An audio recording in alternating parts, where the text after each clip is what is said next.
안녕하세요. 의사의 식탁의 내과의사입니다. 오늘은 아스트라제네카 백신 접종으로 발생할 수 있는 부작용, 백신 유도 혈전 혈소판 감소증에 대해 알려드릴게요. 저 역시 아스트라제네카 백신 접종을 맞아야 하는 한 사람으로 제가 찾아본 것들을 공유하고자 이 영상을 만들었습니다. 주관적인 것은 최대한 배제하고 대부분 논문에 근거한 내용들입니다. 아스트라제네카의 승인을 유도했던 임상시험 당시 혈전 부작용은 감지되지 않았습니다. 백신 접종 인원이 적었기 때문에 아나필락시스 이외의 다른 심각한 부작용은 없었지만 백신 접종 인구가 늘어날수록 그에 따른 부작용도 나타나기 시작했습니다. 4월 7일 유럽의약품청은 아스트라제네카 백신과 관련하여 매우 드문 확률로 혈전과 혈소판 감소증이 동반될 수 있다고 그 관련성을 인정하였습니다. 많은 의학자들이 지침으로 삼고 있는 세계적인 학술지인 NEJM은 이 백신과 관련한 부작용에 대해 총 3편의 논문과 1편의 사설이 실렸습니다. 3편의 논문에서 39명의 환자 케이스를 확인할 수 있었습니다. 논문을 통해 부작용이 나타난 환자들의 임상 양상, 예후를 유추해 볼 수 있습니다. 가장 먼저 발표된 논문은 오스트리아와 독일에서 발생한 11명의 환자를 대상으로 한 것입니다. 11명 중 여성은 9명이었고 나이는 22세에서 49세 사이였습니다. 예방접종 5일에서 16일 경과 후부터 혈전 증상이 나타났고 이들 중 6명이 사망하였습니다. 11명의 환자 중 1명이 경구 피임제를, 2명에서 자국 내 피임장치를 가지고 있었습니다. 같은 날 발표된 논문은 노르웨이 오슬로 대학교에서 발표한 것으로 5케이스였습니다. 부작용이 나타난 5명 중 4명이 여성이었고 이들은 35세에서 54세 사이였습니다. 예방접종 후 7일에서 10일 사이에 혈전증의 증상이 나타났고 3명이 사망하였습니다. 5명 중 1명에서 경구 피임제를 복용 중이었고 1명에서 자국 내 피임장치를, 1명은 호르몬 대체요법과 고혈압약을 복용 중이었습니다.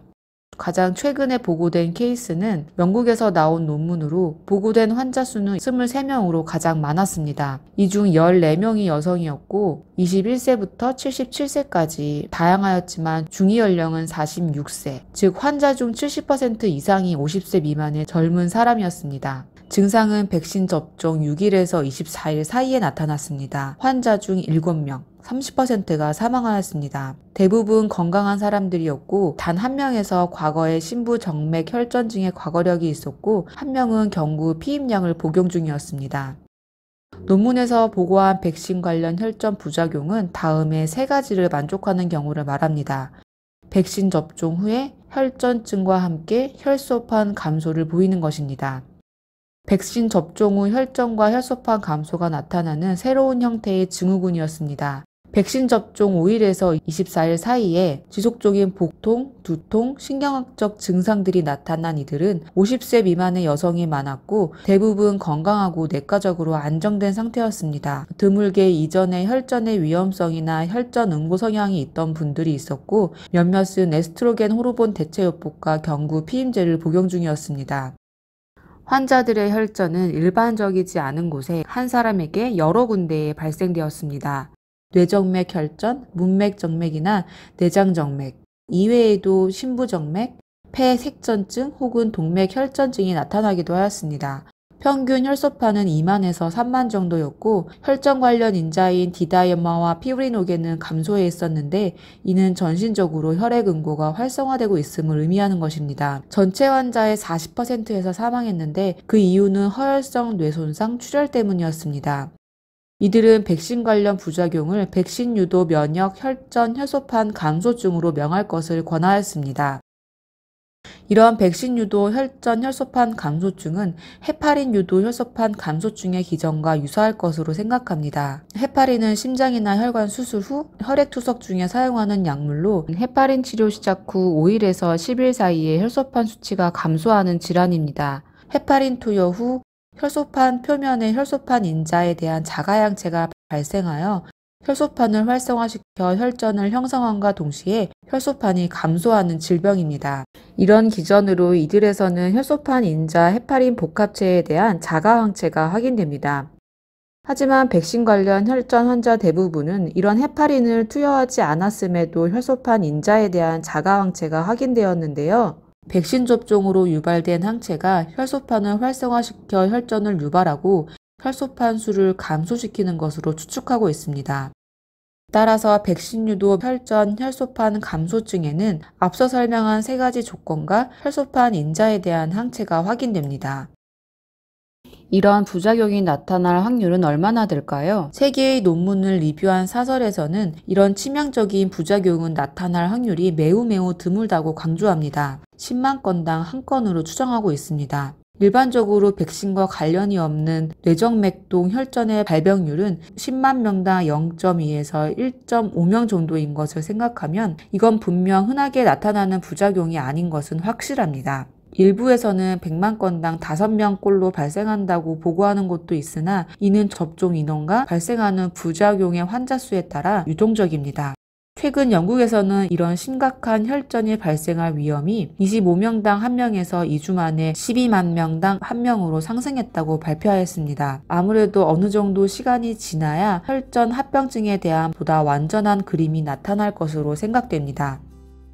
치료는 헤파린 유도 혈소판 감소증의 치료와 비슷합니다. 면역글로불린을 정맥 주사하고 일부에서는 고용량의 스테로이드가 시도되었습니다.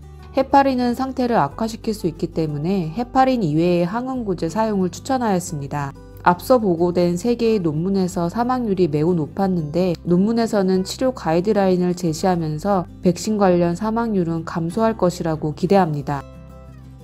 그렇다면 다른 백신은 어떨까요? 유럽의약품청의 보고에 따르면 아스트라제네카 외에도 다른 백신 접종에도 비슷한 증상들이 보고되었으나 이들은 완벽한 진단 기준에 부합하지는 않았습니다. 현재 많은 이들이 염려하는 백신 관련 부작용은 아스트라제네카 백신의 첫 접종 이후에 발견된 것입니다.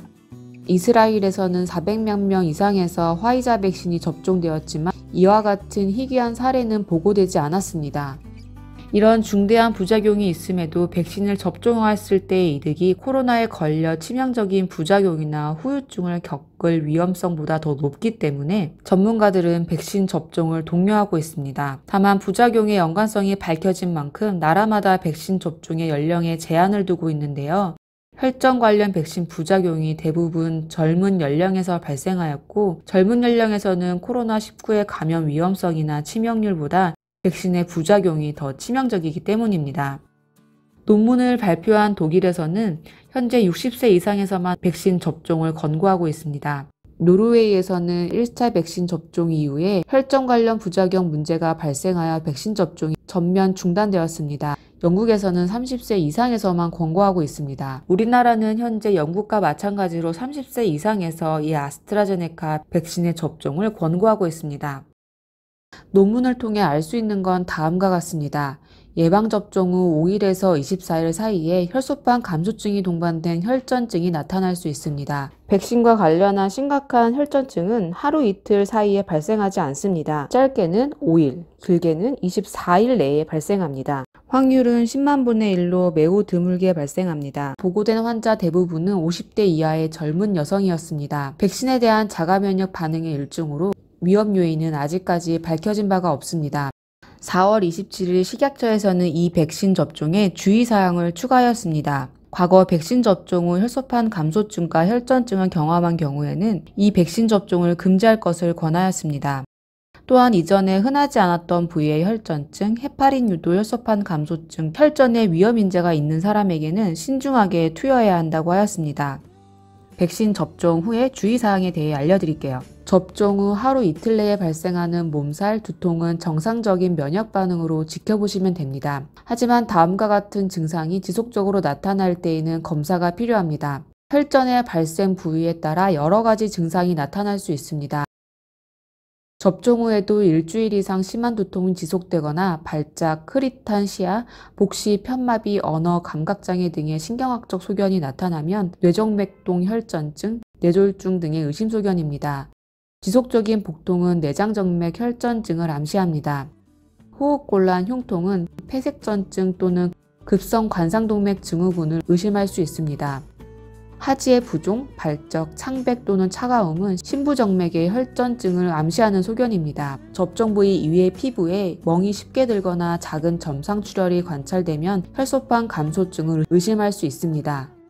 오늘은 논문으로 알아보는 아스트라제네카 백신 접종의 부작용에 대해 알려드렸습니다.